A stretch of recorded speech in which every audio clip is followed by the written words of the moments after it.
दोस्तों, आज हम आपको शिक्षा मनोविज्ञान के अध्ययन की विधियों के बारे में जानकारी देंगे। शिक्षा मनोविज्ञान की कौन सी अध्ययन विधियां व्यक्तिगत होती है, कौन सी सामूहिक होती है तथा इन विधियों के दोष व गुणों के बारे में भी चर्चा करेंगे। तो शुरू करते हैं शिक्षा मनोविज्ञान के अध्ययन की विधियां। अपने उद्देश्य की पूर्ति के लिए शिक्षा मनोविज्ञान अपनी विधियों द्वारा शिक्षार्थियों के व्यवहारों से संबंधित समस्याओं का अध्ययन करने के लिए आंकड़ों का संग्रह करता है तथा आंकड़ों का विश्लेषण कर निष्कर्ष निकालता है। इन विधियों का विवरण निम्नानुसार है। उपचारात्मक विधि व्यक्ति के आचरण व जटिलताओं का दूर करने का प्रयास इस विधि के द्वारा किया जाता है। आवश्यकता पूर्ति नहीं होने का कारण ढूंढना व जटिलताओं का अध्ययन भी किया जाता है। उपचारात्मक विधि के गुण यह व्यक्ति सहायक विधि होती है। कुसमायोजन का उपचार किया जा सकता है। बालक का तुतलाकर बोलना, संवेगों का विकास नहीं होना, जटिल समस्याओं का समाधान इस विधि के द्वारा किया जा सकता है। इस विधि के दोष जटिल समस्याओं का अध्ययन करना आसान नहीं होता। सुनिश्चित मापन का अभाव होता है।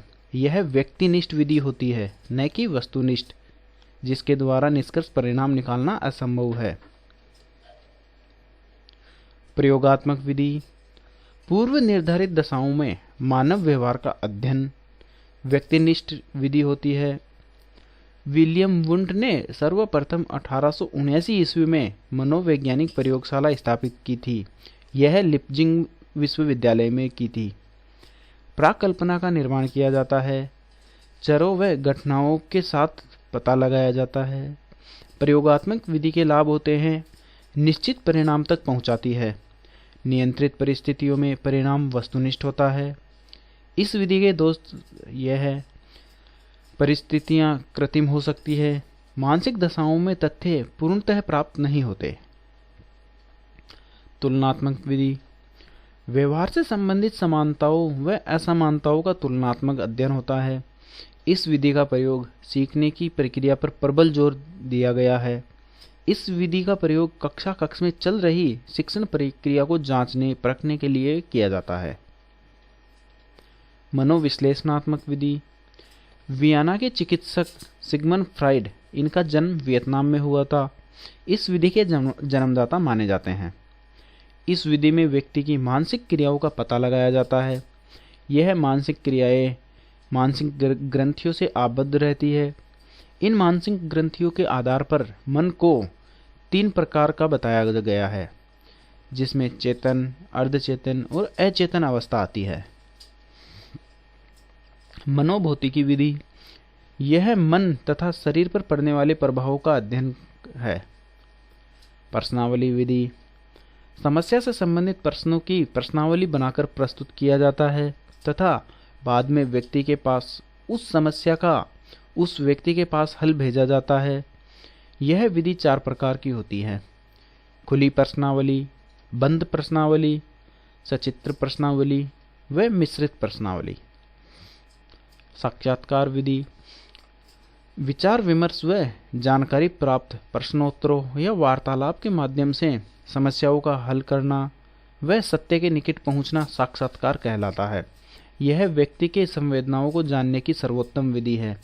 इसमें 2 या 2 से अधिक व्यक्ति आमने सामने बैठकर साक्षात्कार विधि का प्रयोग करते हैं। समाजमिति पद्धति इसके प्रवर्तक मोरेनो है। यह सामाजिक समूह की बनावट का अध्ययन करने तथा उस समूह में प्रत्येक व्यक्ति की स्थिति का मापन करने हेतु प्रयुक्त होती है।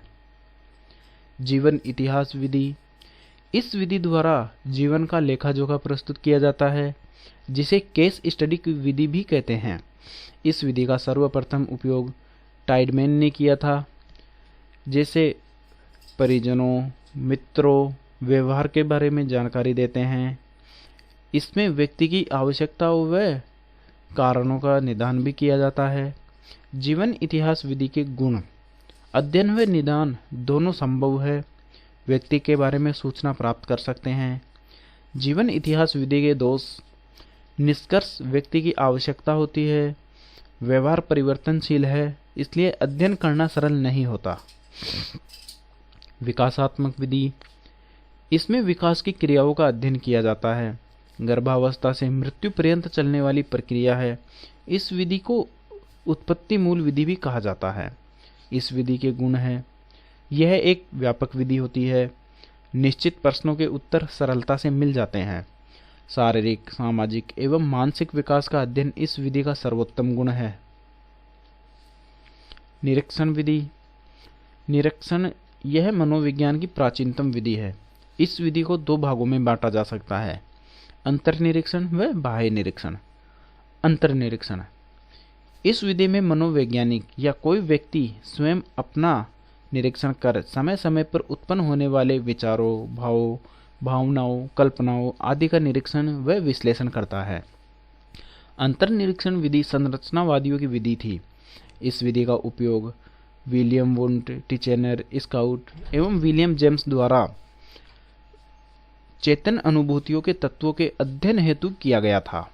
यह मौखिक विधि है, यंत्र आदि की आवश्यकता नहीं होती। मानसिक अवस्थाओं व क्रियाओं का विश्लेषण करती है। यह सबसे प्राचीन विधि है। जॉन लॉक ने कहा है, आत्मनिरीक्षण में मस्तिष्क द्वारा अपनी क्रियाओं का स्वयं निरीक्षण किया जाता है। बाह्य निरीक्षण या बाह्य दर्शन, इसके जनक जेबी वाटसन माने जाते हैं। इसमें बाह्य रूप से व्यक्ति का निरीक्षण किया जाता है। इस विधि को अन्य नामों से भी जाना जाता है, जैसे अवलोकन, निरीक्षण, प्रेक्षण व बहिर्दर्शन आदि। प्राणियों के व्यवहार का अध्ययन किसी विशेष परिस्थिति में किया जाता है। सामाजिक संबंध, जन्म, जात, गुण, समूह आदि के रूपों में निरीक्षण होता है। सांख्यिकी विधि, घटनाओं का अनुभव करना, अनुमान करना, संकलित तथ्यों का विवेचन सांख्यिकी विधि द्वारा किया जाता है। यह विधि आधुनिक व अत्यधिक प्रचलित विधि है। इस विधि के द्वारा पूर्वानुमान लगाने में सहायता प्राप्त होती है। इस विधि से प्राप्त निष्कर्ष वस्तुनिष्ठ व प्रामाणिक होते हैं। परीक्षण विधि, यह विधि प्रायोगिक विधि के अंतर्गत आती है। इस विधि को अनुसंधान की सर्वोत्तम विधि के रूप में स्वीकार किया गया है। इस विधि में प्रयोगकर्ता पहले अपने अनुसार परिस्थितियों या वातावरण का निर्धारण करता है। इस विधि के गुण निम्नानुसार हैं। शैक्षिक समस्याओं का निराकरण इस विधि से किया जाता है। यथार्थ निरीक्षण, परीक्षण, दोहराकर यथार्थ को निश्चित करना इस विधि का महत्वपूर्ण गुण है। उद्दीपन प्राणी व अनुक्रिया के बीच संबंध स्थापित करने में सहायक है। इस विधि के दोष है, यह खर्चीली विधि है, स्वतंत्र पद्धति नहीं होती, मानसिक व आंतरिक दशाओं का पता लगाना असंभव होता है। रेटिंग स्केल व मापन विधि, इसमें किसी व्यक्ति के विशेष गुणों का मूल्यांकन उसके संपर्क में आने वाले व्यक्तियों से करवाया जाता है। इसमें 5 पॉइंट रेटिंग स्केल का इस्तेमाल होता है, जिसमें विभिन्न प्रश्नों के उत्तर निम्न प्रकार दिए जाते हैं, जैसे कि किसी व्यक्ति के व्यवहार के बारे में बोला जाता है कि वह अच्छा है, तो उसके लिए सदैव, बहुधा, कभी कभी, साधारणतया या फिर कभी नहीं आदि शब्दों का इस्तेमाल होता है। इन 500 शब्दों के अनुसार एक प्रश्नावली बनाकर उन पर टिक करवाया जाता है और उनसे प्राप्त आंकड़ों का विश्लेषण कर परिणाम तक पहुंचा जाता है। सहसंबंधात्मक या विभेदी विधि, सहसंबंधात्मक या विभेदी विधि द्वारा अध्ययन करने के लिए 2 तरह के बालकों का चयन करेंगे। अपराधी बालकों का एक समूह है तथा सामान्य बालकों का दूसरा समूह तैयार किया गया। इसके बाद इनका विभिन्न विधियों द्वारा अध्ययन करके निश्चित किया जाएगा कि अपराधी बालकों में कितने बालक लाभान्वित परिवार से आते हैं तथा कितने बालक अलाभान्वित परिवार से आते हैं। ठीक इसी प्रकार सामान्य बालकों के बारे में पता किया जाएगा कि उनमें से कितने लाभान्वित परिवार से आते हैं और कितने अलाभान्वित। इन सब का ब्यौरा तैयार कर लेने के बाद उपयुक्त सांख्यिकी विधि द्वारा आंकड़ों का विश्लेषण कर शिक्षा मनोवैज्ञानिक इस निष्कर्ष पर पहुंच सकता है कि अलाभान्वित परिवार के बालकों में लाभान्वित परिवार के बालकों की अपेक्षा अपराधीकरण की प्रवृत्ति अधिक होती है, यानी कि जिन बालकों को उचित वातावरण नहीं मिल पाता वे बालक अधिक अपराधी बनने की संभावना लिए होते हैं। कोटि विधि, इसे वर्ग विधि या कैटेगरी विधि भी कहते हैं। शिक्षा मनोविज्ञान में कोटि विधि का प्रयोग कुछ खास परिस्थितियों में जैसे बालकों के आत्मनिष्ठशील गुणों का अध्ययन करने में किया जाता है। रिली तथा लेविस के अनुसार कोटि विधि का प्रयोग कुछ आत्मनिष्ठशील गुणों जैसे ईमानदारी तथा अन्य नैतिक एवं चारित्रिकशील गुणों के अध्ययन में एक असमांतर विधि के रूप में किया जाता है। इस विधि में शिक्षक बालकों को या शिक्षार्थियों को दिए गए शील गुणों के आधार पर उच्च कोटि से निम्न कोटि की दिशा में श्रेणीकरण करते हैं। जैसे शिक्षक बालकों की ईमानदारी के शील गुण पर श्रेणीकरण करते हुए कोटि 1, 2, 3 और इसी प्रकार निरंतर श्रेणीकरण कर सकते हैं। जैसे कोटि 1 में अधिकतम ईमानदारी दिखाने वाले बालकों को, कोटि 2 में उससे कम ईमानदारी दिखाने वाले बालकों को एवं कोटि 3 में उससे भी कम ईमानदारी दिखाने वाले बालकों को। इसी तरह से सबसे अंतिम कोटि में उस छात्र को रखा जा सकता है जिसमें ईमानदारी का गुण सबसे कम हो। दोस्तों, अगर ये वीडियो आपको अच्छा लगा तो इसे लाइक कीजिए, सब्सक्राइब करिए और शेयर कीजिए। एकांश स्टडी। धन्यवाद।